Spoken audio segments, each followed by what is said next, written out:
자이든 타이든 회사를 그만둔 50대 이상 은퇴자들이 늘고 있습니다. 물론 막 은퇴한 이들에게는 무엇보다도 생계를 어떻게 꾸릴지가 가장 걱정거리임은 두말할 나위 없지만 주어진 환경에 따라 최적의 방안을 마련할 수밖에 없는 것이 현실입니다. 전문가들은 기대 수명이 높아지면서 은퇴 후 여생이 30년 이상 길어지고 있지만 현재 은퇴하는 사람들은 노후의 삶에 대한 경제적, 심리적 준비가 아주 취약한 상황이라고 지적하고 있는데요. 미국의 한 경제 전문지가 은퇴자들이 가장 많이 하는 후회 6가지를 정리했는데, 첫 번째는 너무 일찍 은퇴한 것, 두 번째는 은퇴 첫 해 지출이 너무 많았던 것, 세 번째는 은퇴 초기에 여행을 많이 못 다닌 것, 네 번째는 이자 수입을 너무 크게 기대한 것, 다섯 번째는 은퇴 후 할 수 있는 소일거리를 찾지 못한 것, 마지막은 연금 수령이 너무 빨랐던 것이라고 합니다. 미국은 노후 복지 제도가 잘 돼 있어서 그런지 한국이나 일본과 달리 여유 노후 자금의 마련을 걱정하기보다는 활용을 잘 못한 데 대한 후회가 주를 이루었습니다. 한편 일본의 경제 전문지 프레지던트는 은퇴 후 가장 후회하는 것에 대해 건강, 돈과 생활, 일과 인간관계 이렇게 3개 영역으로 나눠 설문조사를 실시했습니다. 그 결과 일본의 은퇴자들은 건강 분야에서는 치아관리, 돈과 생활 분야에서는 저축, 일과 인간관계 분야에서는 취미 만들기를 제대로 못 챙긴 것을 가장 후회했다고 합니다. 급속한 고령화와 경제성장 패턴에서 일본과 닮은 점이 많은 우리나라 은퇴자들은 무엇을 가장 후회할까요? 이와 관련해 삼성생명이 50세 이상 은퇴자를 대상으로 한 설문조사 결과를 내놓았습니다. 먼저 건강과 관련해서는 운동으로 체력 단련을 못한 것이 가장 후회되는 것으로 꼽혔습니다. 이어 스트레스 해소법을 제대로 익히지 못한 것, 치아 건강 관리에 소홀한 것이 각각 2, 3위를 차지했으며 4위는 평소 더 많이 걷지 않은 것, 5위는 믿을 만한 의사를 찾지 못한 것, 6위는 고민을 들어줄 상대가 없는 것, 7위는 규칙적인 생활을 하지 못한 것, 8위는 자주 웃지 못한 것, 9위는 정기적인 건강검진에 소홀했던 것이었습니다. 마지막은 가벼운 증상에도 빨리 치료받지 않은 것과 피부관리 못한 것 등의 순이었습니다. 돈과 생활과 관련해서 가장 후회하는 것은 노후 여유 자금을 마련하지 못한 것이었습니다. 가고 싶은 곳을 마음껏 여행하지 않은 것이 두 번째였으며 자격증을 취득하지 않은 것, 노후 소득을 준비하기 위해 생애 설계를 하지 않은 것이 공동 3위였으며 이어 여러 가지 일에 도전하지 않은 것, 더 공부하지 않은 것, 중병과 질병에 대비하지 않은 것 등의 순으로 꼽았습니다. 일과 인간관계와 관련해서는 평생 즐길 취미를 만들지 않은 것을 1순위로 꼽았는데요. 자녀와의 대화 부족이 2위였으며 자녀를 좀 더 사교성 있고 대범하게 키우지 못한 것이 3위였습니다. 이어 부부간 대화 부족, 형제자매와 좋은 관계를 맺지 못한 것, 제대로 못 놀아본 것, 친한 친구가 없는 것, 회사에 내가 있을 곳을 마련해두지 않은 것, 봉사활동 경험이 없는 것, 부모님과 대화 부족 등이 탑10에 포함됐습니다. 전 호남대학교 사회복지학과의 한혜경 교수는 지난 10여 년 동안 1000명에 달하는 대한민국 은퇴자들을 만나왔는데요. 베이비붐 세대 은퇴자 300여 명에 대해서는 심층 면접을 실시했는데 한 교수가 수많은 은퇴자들을 만나면서 가장 떠올랐던 단어가 바로 후회였다고 합니다. 지금 알고 있는 걸 그때는 왜 몰랐을까? 지금 이런 생각이 들 줄 진작 알았더라면 이와 같은 그들의 말 속에는 항상 후회가 가슴 깊이 자리 잡고 있었다고 털어놨는데요. 한 교수는 많은 은퇴자들의 후회 목록에는 돈만 있는 게 아니라는 점을 강조했습니다. 은퇴 자금이 아주 중요하다는 것은 사실이지만 돈 때문에 포기해야 했던 수많은 인간적인 삶의 가치들도 돈만큼이나 중요했다고 말했습니다. 전문가들은 은퇴 후 후회를 줄이기 위해서는 무엇보다 균형 있고 규칙적인 자기관리 노력이 요구된다고 강조하고 있는데요. 그렇다면 우리는 이러한 후회들을 줄이기 위해서 어떤 노력을 해야 할까요? 먼저 아프면 모든 것이 귀찮은 법입니다. 나이가 들수록 운동을 통한 체력 단련 및 올바른 치아 관리는 건강한 노후를 위한 필수사항임을 명심해야 합니다. 또한 신체적인 건강뿐 아니라 마음의 건강 상태도 부지런히 살피고 수시로 주위의 도움을 받는 것이 좋습니다. 또 전문가와 함께 생애 설계 상담을 통해서 노후에 필요한 여가 자금, 연금, 의료비 등 필요한 소득을 미리 예측하고 최대한 준비하는 자세가 요구되는데요. 현실적으로는 자녀 교육, 부모님 공양, 내 집 마련 등으로 쉽지 않지만 현재 소비와 지출 우선 순위를 점검하고 노후 소득을 얼마까지 확보할 것인지 결정해서 여건에 맞게 준비할 수밖에 없습니다. 50대 이상 중장년은 자녀에 대한 기대 심리와 재정적 지출을 과감히 낮추고 본인과 배우자의 노후 생활비를 우선적으로 챙길 필요가 있으며 노후 소득 마련을 위한 계획을 가능한 일찍 세우는 것이 도움이 된다는 사실을 명심해야 합니다. 이런 경제 준비와 더불어 지금 제대로 즐기고 같이 놀며 내 이야기를 들어줄 단짝을 만들어 놓고 다양한 경험들을 시도해보는 자세도 중요합니다.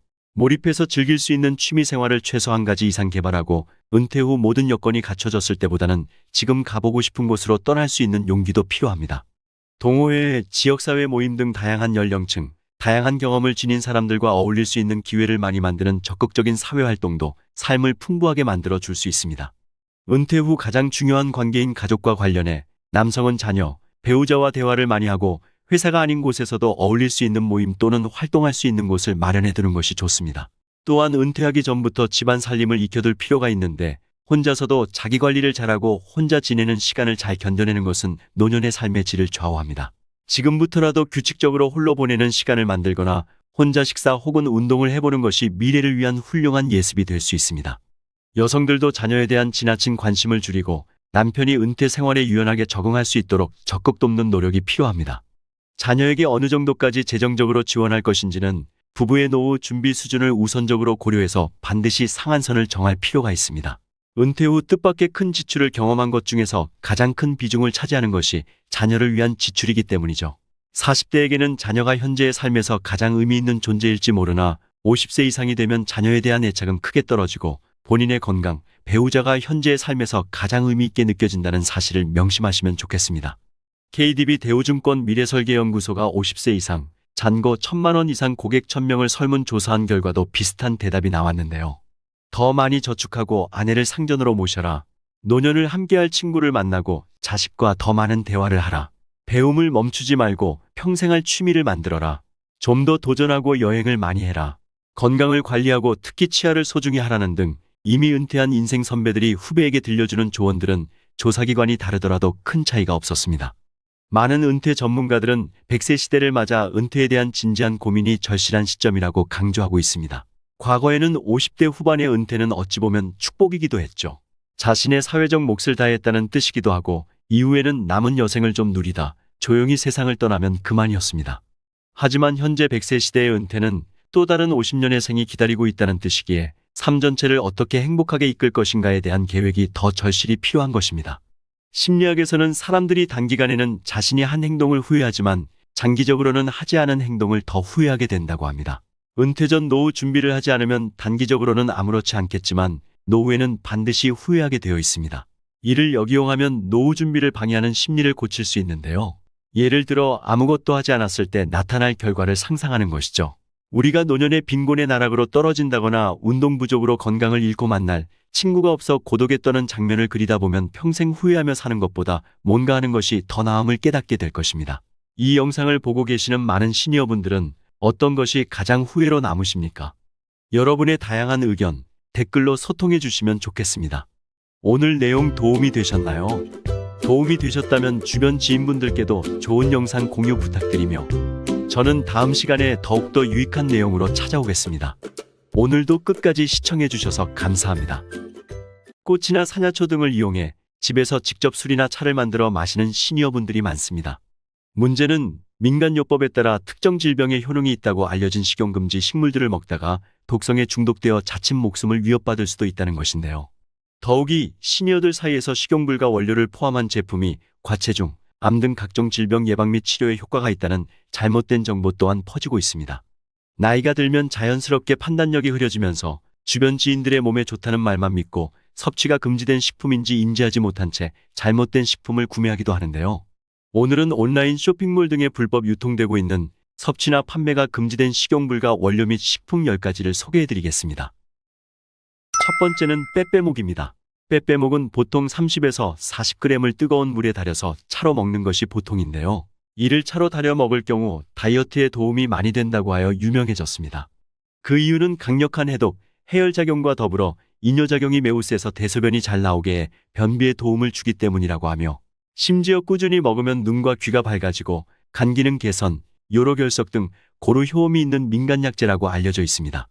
실제로 허준이 집필한 동의보감에서도 신선목에 대해 사람이 먹으면 여위게 된다라고 쓰여 있으니 확실히 옛 선조들 중 효과를 본 사람이 있는 것 같습니다.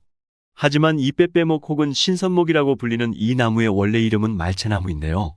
이 말채나무는 식용으로 사용할 수 없는 관상용 및 목재용 나무로 현재 식용으로 판매하는 것을 식약청에서 금지하고 있습니다.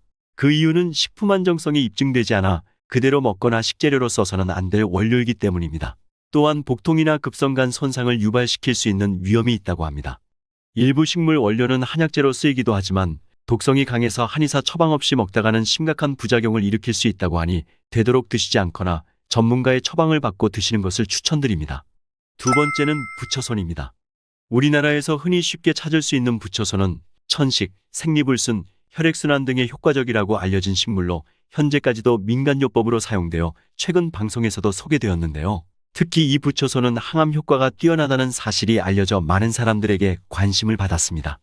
그러나 이 부처손의 경우 식품으로서의 안전성이 확인되어 있지 않으므로 식품으로 판매할 수는 없습니다.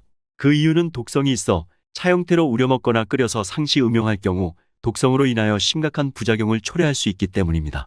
하지만 한약의 원료로는 사용이 가능하며 식용으로 쓰일 수 없는 한약 원료는 법적으로 의약품으로 분류되어 무자격자가 판매할 수 없으며 유자격자라 하더라도 온라인으로 판매하는 것은 불법입니다. 이 점 유의하시어 전문가의 처방을 받고 드셔야 한다는 점 꼭 기억하시길 바랍니다. 세 번째는 피마자 씨앗입니다. 우리가 정월대보름에 먹는 나물 중 아주까리라고 불리는 피마자 씨앗에는 청산가리보다 6,000배나 강한 독성 물질인 리신이 함유되어 있습니다. 특히 진통 및 항염 효과가 있다는 피마자 기름은 아주까리의 씨앗을 짜서 만든 기름인데요. 이 피마자 기름은 기름을 짤 때 열이 가해지기 때문에 씨앗의 독성이 제거된 상태입니다. 하지만 가열하지 않은 피마자 씨앗 내에 함유되어 있는 리신은 미국의 질병예방통제센터가 생화학 테러 물질로 분류했을 정도이며 세계 3대 독이자 식물이 만든 가장 강력한 독으로 인체에 매우 치명적입니다. 특히 2017년 북한의 김정남 암살에도 리신이 사용되었을 거라 추정될 정도이니 어느 정도 맹독일지 짐작되실 겁니다. 피마자 씨앗을 섭취하거나 흡입 시 4에서 12시간 내로 멀미와 구토가 발생하고 이는 경련과 환각으로 이어지며 섭취량이 많으면 수일 후 간장, 비장, 신장의 기능이 저하되어 죽음에 이르게 됩니다. 리신의 치사량은 60kg 성인 기준 18mg으로 알려졌으며 리신의 독은 보거, 코브라의 독보다 강하다고 알려져 있습니다. 네 번째는 시니입니다. 알레르기 비염과 축농증으로 고생하는 분들 사이에서 유명한 약재인 시니는 진통과 소염 작용을 하여 코와 관련된 각종 염증 질환에 효과가 있다고 잘 알려져 있습니다. 하지만 목련의 꽃봉오리인 시니는 안전성이 검증되지 않아 식품 원료로 사용할 수 없으며 알레르기 유발 가능성이 있는 꽃가루를 제거한 꽃잎만 식품 원료로 사용이 가능합니다. 특히 이 시니의 독성은 비교적 낮은 편이지만 과다 섭취 시에는 현기증, 결막 충혈, 비강 건조 등의 증상이 주로 발생하고 알레르기 반응을 유발할 수 있습니다. 다섯 번째는 나비완두콩꽃입니다. 안토시아닌 성분이 들어있는 이 꽃의 추출물은 주로 천연 섬유를 염색하는 데 사용되는데 pH 농도에 따라서 보라색 또는 분홍색으로 변하기 때문에 농도 조절을 통하여 색상을 아름답게 연출시키기도 합니다. 얼마 전 국내에서 나비완두콩 꽃으로 음료를 제조해 판매하다 적발된 것처럼 나비완두콩 꽃은 식용불가 식품입니다.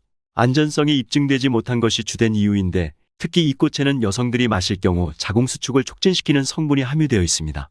최근 태국의 명차로 알려진 나비완두콩 꽃은 그동안 국내에서 암세포를 죽인다거나 기억력을 높여준다는 주장을 내세우며 침출차로 판매가 이루어졌었는데 이는 엄연히 불법입니다. 다만 미국 FDA에서는 최근에 식용허가를 받았다는 기사도 있지만 우리나라에서는 아직 식용허가가 나지 않았다고 하니 이 점은 유의하셔야 할 것 같습니다. 여섯 번째는 인삼꽃입니다. 얼마 전 홍삼 농축액 대신 식품에 사용할 수 없는 인삼꽃을 넣어 홍삼 제품을 만든 업자가 당국에 적발되기도 했는데요. 인삼의 뿌리, 줄기, 잎이나 열매는 식품에 사용할 수 있지만 인삼의 꽃은 사용이 불가합니다. 그 이유는 인삼꽃은 지속적이고 과다하게 섭취할 경우 구토, 두통 등 부작용 발생 우려가 있고 국내 식용 근거가 부족해 식품으로서 안전성 등이 입증되지 않아 식품의 원료로 사용이 불가능한 것인데요. 그럼에도 불구하고 업체에서는 원가를 줄이기 위해 홍삼 농축액은 절반만 넣고 나머지는 불법 농축액으로 채웠던 것이죠. 이제 명절에 우리가 많이 선물 받게 되는 인삼이나 홍삼도 성분을 한번 꼼꼼하게 따져봐야 할 것 같습니다. 일곱 번째는 자리공입니다. 지난 10월 충북에 위치한 한 교회에서 주민 9명이 인삼을 닮은 식물 뿌리를 인삼으로 오인해 먹고 구토 등의 증상을 보여 119 구급대가 출동한 일이 있었습니다. 이분들은 교회 인근 인삼밭에서 채취한 큰 뿌리를 잘라서 조금씩 나눠 먹었다고 밝혔는데요. 이렇게 뿌리가 인삼과 비슷하다고 해서 자리공을 인삼으로 오인해 섭취하는 사람들이 간혹 있는데 자리공은 일반인은 절대 사용해서는 안 되는 독초입니다. 자리공의 뿌리와 열매는 독성이 강하고 물에 녹는 독성 성분이 있어 복통, 구토 등 급성 위장질환을 유발할 수 있기 때문에 식품의약품안전처에서는 자리공의 전초를 식용불가 임산물로 지정하고 판매를 금지하고 있는 것인데요. 일반적으로 자리공 뿌리를 복용하게 되면 30분에서 3시간 이내에 열이 나고 심장박동이 빨라지며 호흡 횟수가 증가하고 음식물로 인해 위속이 불편하고 토할 것 같은 느낌이나 복통 설사를 일으키게 됩니다. 심하면 중추신경이 마비되고 호흡운동에 장애를 일으키며 혈압이 하강하고 심장마비로 사망할 위험이 있으니 자리공 뿌리를 도라지, 인삼과 잘 구분하셔야 할 것 같습니다. 여덟 번째는 백선피입니다. 봉삼이라고도 불리는 백선피는 다년생초인 백선 뿌리의 껍질입니다. 국내산에서 이를 쉽게 채취할 수 있고 봉삼이라고 불리는 것 때문에 사람들이 인삼의 한 종류로 오인하는 경우가 있는데 이는 잘못된 생각입니다. 한때 봉삼주, 봉황삼주로 알려진 백선피로 만든 술이 인터넷에서 뇌졸중에 효과가 있다고 알려지기도 했지만 독성이 강해 간 기능에 이상을 불러와 간 수치를 높일 수 있고 자궁수축작용도 있어 의약품의 용도 외에 일반인들이 백선피를 임의로 섭취하는 것은 현재 금지되어 있습니다. 아홉 번째는 마왕입니다. 다이어트 한약의 주재료로 알려진 마왕은 아시아를 원산지로 두고 있는 식물입니다. 아시아 외에도 세계 각국에서 자라며 수천 년 동안 한의학에서 사용되어 왔는데요. 그렇지만 현재 국내에서는 한의학 등의 의료 목적을 제외하고 일반인들이 마왕을 섭취하는 것에 대해 식품위생법으로 금지하고 있습니다. 마왕은 에페드린 성분을 함유하고 있어 식욕 억제 효과를 위해 다이어트 목적으로 이용되는 경우가 있으나 여러 임상 시험에 대한 분석에 따르면 마왕 속 에페드린을 고용량으로 복용하거나 장기간 사용하는 경우 메스꺼움이나 구토, 가슴 두근거림 등 경미한 부작용을 유발할 수 있다고 합니다. 마지막은 초호입니다. 투구꽃으로 널리 알려진 초호도 독성이 강한 식물입니다. 초호는 미나리아 제빛과 식물로 약재로 쓰이지만 잘못 섭취하면 아코니틴, 메스아코니틴 등의 독성 성분이 있어 복통, 구토, 현기증 등이 생기고 심하면 목숨을 잃을 수 있는데요. 초호의 독성은 식물 중에서 가장 독한 것으로 아메리카 인디언들이 화살촉의 도구로 발라 전쟁이나 사냥에서 주로 사용할 만큼 그 위험성이 강하다고 합니다. 사실 초호는 한의학에서 원기를 회복하며 관절염이나 중풍, 당뇨에 효과적인 것으로 알려져 있지만 뿌리에는 독성이 있어 섭취에 주의가 필요합니다. 초호 독성이 위험한 이유는 현재로서는 딱히 해독제가 없다는 것인데요. 그러니 아예 섭취하지 않는 것이 가장 좋습니다. 위 영상에 소개된 식용불가 식품들은 인체에 심각한 부작용을 초래할 수 있기 때문에 섭취 시 꼭 전문가와 상의하는 것이 좋으며 특히 식용나물과 초호 같은 독초는 눈으로 구분하기 어려우니 사진 등의 자료에 의지하는 행동은 아주 위험한 것으로 잘 모르는 산나물은 채취하지도 말고 먹지도 않는 것이 좋습니다. 오늘 내용 도움이 되셨나요? 도움이 되셨다면 좋은 영상 주변 지인분들께도 공유 부탁드리며 저는 다음 시간에 더욱더 유익한 정보 가지고 찾아오겠습니다. 오늘도 끝까지 시청해주셔서 감사합니다.